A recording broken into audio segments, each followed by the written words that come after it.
Why is this night different than all other nights? The Passover Seder. This is how we do it.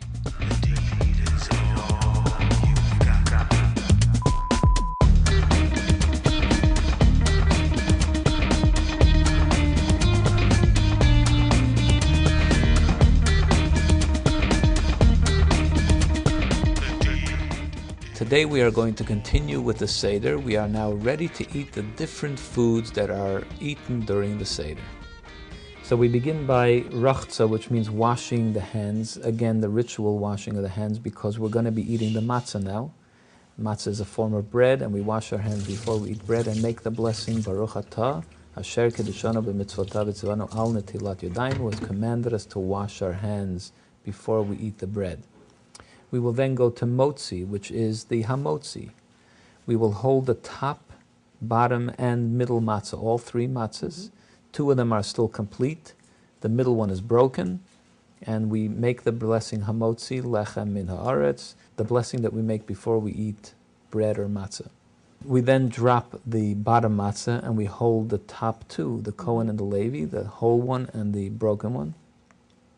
And we make the blessing Baruch atah asher kedishanu b'mitzvotav v'tzivanu al achilat matzah, which means God who has commanded us to eat the matzah, because on this night of Passover we are commanded to eat matzah. We must eat some matzah on this Passover. We eat the matzah reclining, as we recline, leaning back, as we said before, because matzah is a celebration of our freedom, of our leaving Egypt, so we do eat it as we recline. We are commanded to eat a minimum of 1 ounce of matzah, which is approximately this much matzah. And we have to eat it all at once, meaning in a matter of 6 minutes. We can't nibble and munch on the matzah throughout the night. We have to eat it all at once. There is a mitzvah to participate in the eating of matzah, which means to do it in one act.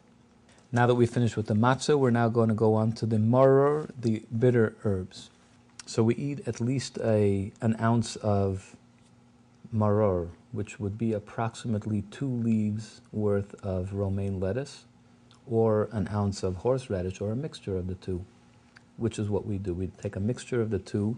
We dip the maror into the charoset, and then we make the blessing on the maror. We do not make the blessing of ha'adama, because we already did it earlier for the karpas.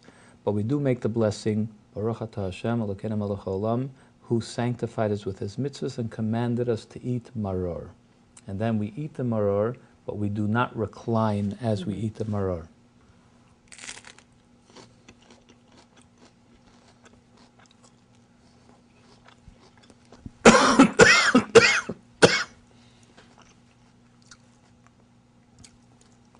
Hillel said that the Passover offering, the Torah tells us, should be eaten with matzah and maror. He therefore said that it should be all eaten in one sandwich.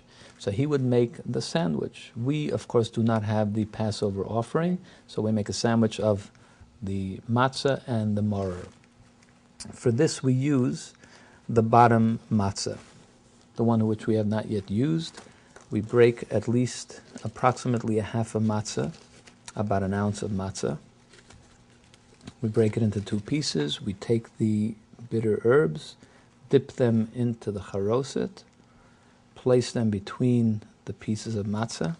We are now ready for our sandwich. And when we eat the korech sandwich, we do recline, because we are eating matzah in this case. And we recite before that.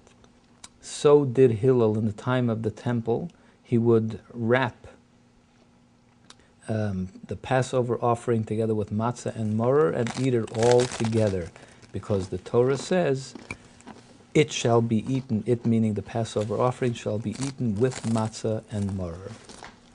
Now that we've finished with the ritual, most of the ritual parts of the Seder, we begin the holiday meal, during which we eat all different fish and soup and meat and so on. We begin the holiday meal by taking the egg from the Seder plate, dipping it in salt water,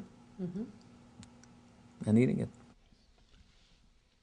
Now that we've finished the dessert, we go to the ritual dessert, which is the afikomen. We previously put away, set aside the afikomen for use. Now is the time that we're going to be using it. and we eat another ounce of matzah. At the end of the meal, when everyone was already full, that's when they ate an ounce of the Passover offering. We do not have the Passover offering, so instead we eat some more matzah to commemorate that.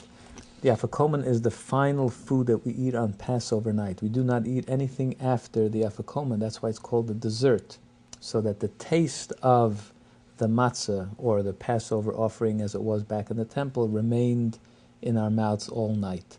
So now that we've finished the entire meal, including the afikomen, we are ready to bench, to recite the grace after meals. We recite the grace after meals over the third cup of wine. So we fill up the cup. Baruch atah Adonai Eloheinu melech haolam hazan es haolam kolo b'tavo v'chein v'chesed Adonai miftacho. At the conclusion of the grace after meals, we drink the third wine once again as we recline. Baruch atah Barei pri hagafen. When do we drink the fourth glass of wine? Well, now is the time that we pour the fourth cup of wine. We finish with the third one. We fill up immediately again the fourth cup of wine. And the concluding passages of the Haggadah will now be recited over the fourth cup of wine. We begin by allowing Elijah the prophet into the home.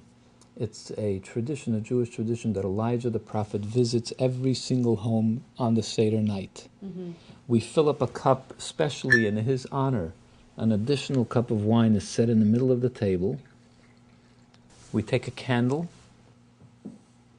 and you will go open the door. We open all the doors out to the street to allow him into the home. Okay, you can come back in. We now conclude the final verses of the Haggadah, which is the end of the recitation of the Hallel prayer and Nishmas prayer, and we drink the fourth cup of wine. As the final words of the Haggadah of the Seder, we say, L'shana haba b'Yerushalayim, next year we shall celebrate Passover in Jerusalem with the coming of the Mashiach. L'shana haba b'Yerushalayim. This is Esther Ben-Bihi, and that's how we do the Passover Seder.